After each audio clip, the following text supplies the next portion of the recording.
Hi, this is David Rauschuber. Welcome back to The Strongest Root. You know, in one of the early episodes, I talked about the garden having purpose. And one of the things that I did last year that I'm really going to focus on more again this year is growing my own herbs.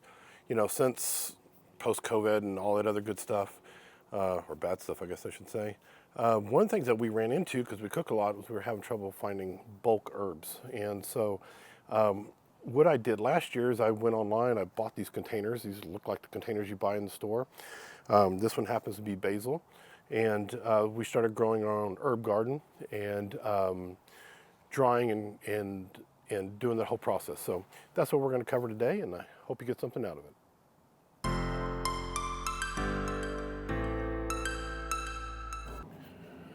Okay, so it's really simple. Growing your herbs. I grow them around the edge of my deck here, and also I do them in the grow bags, like you can see over my shoulder. So we're going to do this year thyme, more basil. Always use a lot of basil. Italian parsley, and oregano, and dill. I like growing dill because I do a lot of pickling. I take my onions and I chop them up, put some peppers in there, throw some dill in there, and pickle them, and they are just great with like brisket and tacos and things like that. Another thing you're going to need is a dryer. This is a simple dryer. I got it online. It's got a temperature gauge on it, on off, multiple levels of trays. It's got about 8 trays in it.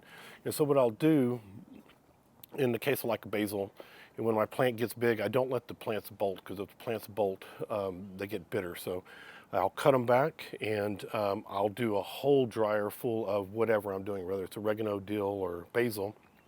And it goes 24 hours, so it heats it up a little bit, dries it out.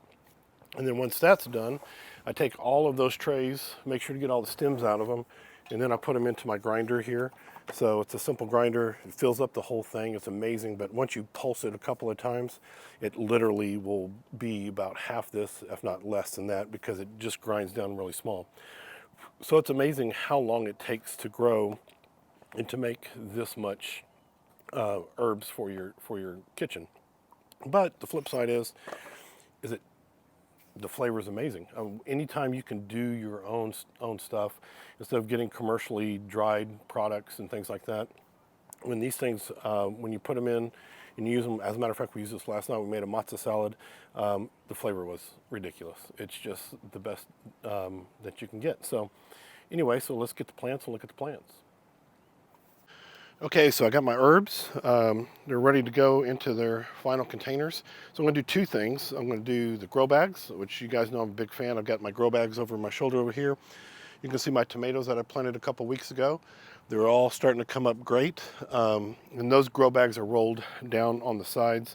So what we'll do is, as those start coming up, we'll add more soil to them, heal them up, as it's called, roll the bag up. Just gives it more opportunity to grow more potatoes, bigger potatoes. So those are really coming along great. Over here I also use grow bags for some extra tomato plants I got going. My wife's got some mums going, got a pepper plant, mint over there. So yeah, so let's do that. And then also these containers, you saw them in my greenhouse that I got there. They have these little hooks on the side. And so around the perimeter of my deck, I have the screws that these match up to. So once we get them in here and get them ready to go, they'll hook on there, and they get full sun along that edge of the deck. So, trying to utilize as much as possible my space. And so because I'm very limited here, every little idea that I can come up with of where I can stick another plant, or how I can grow more things, is important. So this is actually pretty straightforward. I've already pre-made some soil, so I'm going to load this up with soil. So these have a kind of a flat edge to them, so when they're hanging, you want to load this so that the soil is flat. I made the mistake last year of loading it this way, and they wouldn't hold water. They would just roll out. What's also nice is on the bottom of these, they have holes, so you can't overwater. Water will run out, so it makes it easy. So once I've got that done, I'll take my little sage here.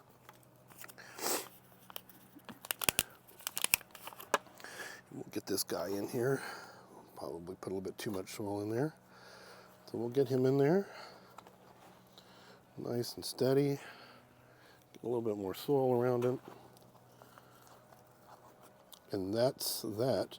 So once I get it on the edge over there, these have channels in them. I'll run a drip irrigation through here so that they self-water and they hold up well. So take the grow bag. We'll do the same thing here.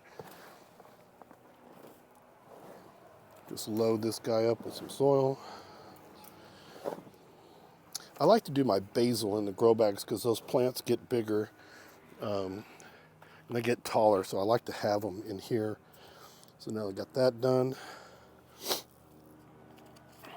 Stick this label in here so I know what I'm growing. We'll get this basil in here.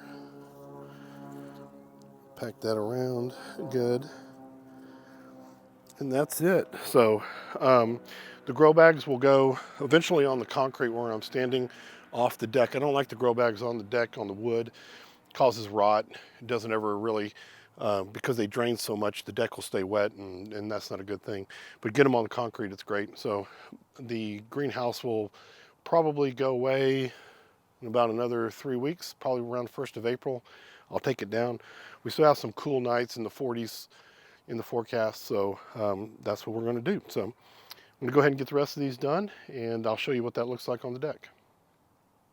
Okay, so now I got all my herbs planted. Actually going to put a lot more all the way down this end of the deck, move them out of the greenhouse. These guys were in the greenhouse, left over some oregano.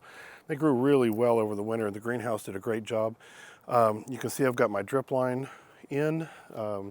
So this will keep them watered on a regular basis. I do come out here and water them a little bit more, but they're going to get full sun. They're out here on the end. So that's it for this episode. I hope you enjoyed what you saw or got something out of it. Again, growing your own herbs is probably one of the best things you can do, especially if you love to cook.